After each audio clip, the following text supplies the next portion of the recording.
اور آخری حدیث جو خطبے میں پڑھی جاتی ہے وہ کیا ہے؟ آپ صلی اللہ علیہ وسلم نے فرمایا تزوجوا ولا تکونوا کرہبان النصارى، یہ بڑی خاندانی حدیث. آپ نے فرمایا نکاح کرو عیسائیوں کے پادریوں کی طرح مت بنو. عیسائیوں میں جو راہب اور پادری ہے نا وہ عبادت کرتا رہتا تھا.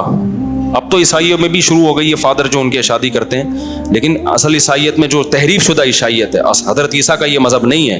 لیکن بعد میں جو پادریوں نے کہا کہ بھئی یہ دین کی خدمت کے لیے وقف ہیں، یہ نکاح نہیں کریں گے. نبی نے کیا فرمایا؟ تم نے کرنا ہے، عبادت بھی کرو لیکن نکاح کو اس میں رکاوٹ مت سمجھو. ہم عیسائی تھوڑی ہیں، ہمارے تو مذہب کا حصہ ہے بھائی نکاح کرنا.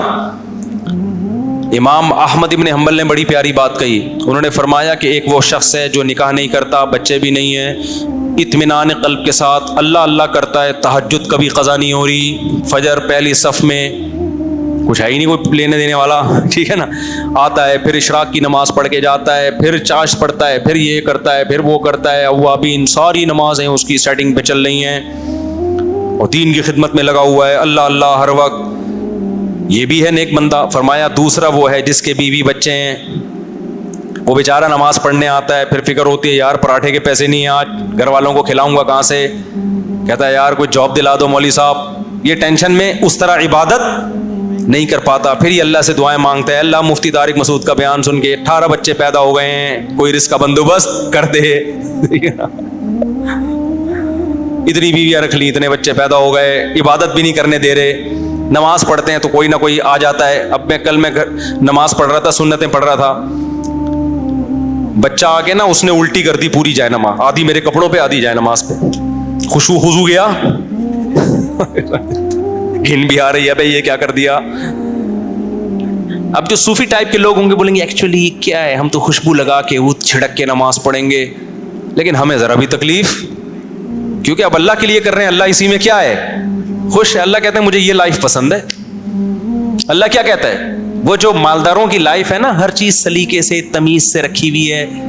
کیونکہ بچہ توڑ پھوڑ کرنے والا گھر میں، آپ مالداروں کے گھر میں جاؤ نا جن کے بچے نہیں ہوتے، میں دیکھتا ہوں سب کے گھروں ایسے چیزیں جو 20 سال پہلے تصویر لٹکی ہوئی تھی 20 سال کے بعد بھی اسی طرح تصویر کیا ہے، جو گلدستہ 30 سال پہلے یہاں رکھا ہوا تھا اب تک کیا ہے وہاں رکھا ہوا، ہلا نہیں اپنی جگہ سے. وہ اس پہ وہ بڑا فخر کرتے ہیں، ہمارے ہاں آرگنائزڈ فیملی ہے. یہ فیملی کہاں ہے تمہاری، صرف آرگنائزڈ ہے یہ، اس کو فیملی تھوڑی بولتے ہیں، صرف آرگنائزڈ ہے بھائی.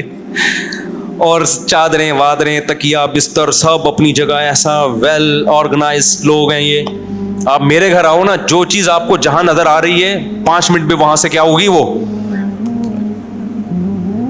بچے نے ادھر کر دی ادھر کر دی. کوئی چیز گھر میں جگہ پہ ہوتی نہیں ہے. ہم نے اپنے لاکر بنائے ہوئے ہیں، وہ ایک الگ، اس میں بچے نہیں گھستے. بچہ کبھی نماز نہیں پڑھنے دے گا آپ کو، کبھی کمر پہ آگے بیٹھ جائے گا. سردہ لمبا ہو گیا بھائی، ایک اللہ کے لیے سردہ لمبا ہوتا ہے، ایک اس لیے ہوتا ہے کہ آپ مجبور ہیں لمبا سردہ کرنے پر، آپ اٹھ ہی نہیں سکتے، صحیح ہے نا. پھر کبھی ٹیں ٹیں کی آوازیں آنا شروع ہو جائیں گی کسی بچے کی. آدمی کہے گا یار یہ کوئی ٹائم ہوتا ہے بھائی، وہ ٹیں ٹیں لگا دیے تو نے. تو ہمیں تو یہ والی لائف کیا ہے اچھی لگتی ہے، بچے دائیں بائیں چیزیں کر رہے ہیں. اچھا بچیاں تو اور زیادہ گھر کی رونق ہے. بچیاں کیا کرتی ہیں، جھاڑو پکڑ کے، جھاڑو بھی ایسے لگاتی ہیں، ایک سے یہاں کچرا گیا اگلے ٹرپ میں واپس آ گیا وہ سارا کا سارا. ایسا ہی ہوتا ہے نا. آدمی کہتا ہے بھائی تو نہ لگا تو، لیکن دیتی بھی نہیں جھاڑو. پھر میری ایک چھوٹی بچی نے اتنی شرارت کی کہ کپڑے دھونے، میں نے چھوٹی بچی تھی، ٹپے دھونے، یہ اس کو توتلی زبان میں تپے دھونے، مجھے بار بار ابو میں نے تپے دھونے. ابے میں نے کہا نہیں کر. رات کے 2 بجے پھر میں نے کہا بہت ضد کر رہی ہے، اس کو واش روم لے گئے نا جہاں کپڑے دھلتے ہیں واشنگ مشین میں. وہ میں نے گھی نکالا ہے، وہ واشنگ مشین کپڑے دھونے والی نہیں ہے واشنگ مشین، لیکن کپڑے نہیں دھلتے اس میں، کبھی بھی آج تک نہیں دھلا اس میں. وہ ڈائریکٹ آئی ہی گھی نکالنے کے لیے، کیونکہ لوگ کہہ رہے ہیں یار واشنگ مشین کپڑے دھونے والی چیز میں کھانے کی چیز بن رہی ہے، وہ کپڑے دھونے کے لیے کبھی بھی نہیں دھلے اس میں. کہ آپ کسی گھی والوں سے پوچھیں، یہ واشنگ مشین لیتے ہیں گھی نکالنے کے لیے. تو خیر اب میں اس کو لے گیا تو ابے بھائی اس نے میرا ٹینشن، اچھا ہمیں تو ہنسی بھی آ رہی ہے اس کی حرکتوں پہ. اس نے کیا کیا، وہ کپڑے لاؤ، اب کپڑے دو دھونے کے لیے. پھر وہ ٹب میں، بچیوں کی یہی گھر میں حرکتیں ہوتی ہیں، تو اب اس نے کپڑے ڈال دیے, پھر مجھے کہا نلکا کھولو, ہم نے نلکا کھولا. اب میں نے کہا اب اس کو سکون آ جائے گا, نہیں اب صرف ڈالو اس میں. صرف ڈالا میں نے, تو اب وہ کپڑے نکال کے نا اب اس سے اٹھ نہیں رہے, اب ہم اس کے ساتھ نکال رہے ہیں, تو اب دوسرے کپڑے لاؤ.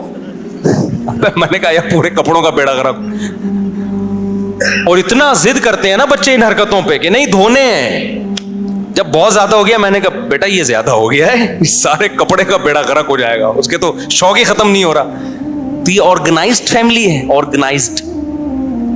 یہ جو آرگنائزیشن ہمیں نظر آ رہی ہے نا, اور مالداروں کے گھروں میں, خدا کی قسم اس سے یہ بدنظمی 1000 گنا بہتر ہے. افراد تو ہیں گھر میں.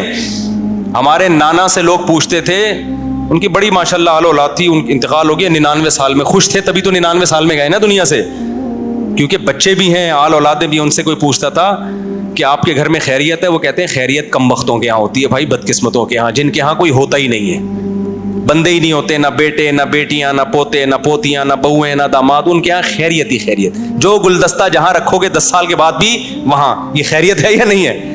کہہ رہے ہمارے تو ماشاءاللہ افراد ہیں, بچہ آئے گا وہ گلدستہ اٹھا کے ادھر کر دے گا, کولر کھول کے چلے جائیں گے, بھیجو کس کام کے لیے, جا کے کسی اور کام میں مشغول ہو جائیں گے. تو بچوں کی یہ تو لائف ہے یار, اسی کو تو انسان انجوائے کرتا ہے. تو امام احمد بن حنبل کہتے ہیں کہ جس کے آل اولاد ہے, فیملی ہے, اور ان کے لیے پریشان ہوتا ہے, اللہ سے دعائیں مانگتا ہے, یہ اس عبادت گزار سے اللہ کو زیادہ محبوب, کیونکہ یہ شریعت پر, شریعت کے بتائے ہوئے طریقے کے مطابق چل رہا ہے, اخپل طریقے سے نہیں چل رہا. اور جو نکاح اور اولاد سے دور بھار کے آرگنائزڈ فیملیاں ہیں, یہ اخپل طریقے سے ہیں. یہ فیملی فنا ہو جائے گی تھوڑے دن میں, اور یہ بڑھاپے میں آرگنائز ہونے کے مزے لیں گے. بوڑھا بھی کہے گا یار یہ میری شادی کے وقت میں نے یہ گلدستہ یہاں رکھا تھا, آج تک یہ وہیں کا وہیں رکھا ہوا ہے, صحیح ہے نا. تو یہ بورنگ لائف ہے میرے بھائی. تو یہ آفس میں آپ رکھیں, آفس میں بچوں کو نہ گھسنے دیں. جو اپنا جو کام کا جگہ ہے نا وہاں بچے نہیں آنے چاہیے, وہ ہونا چاہیے. ہمارا یہ دفتر آ کے دیکھیں نا, یہ جو میں جہاں میں ریکارڈنگ کراتا ہوں, یہاں جو گلدستہ جہاں ہے ہٹانے کا آرڈر بھی دو تو بھی نہیں ہٹتا, وہ وہیں کا وہیں رہتا ہے. یہ اتنا آرگنائزڈ ہے. اب جو چیز جہاں رکھی ہوئی ہے نا وہ وہیں کی وہیں.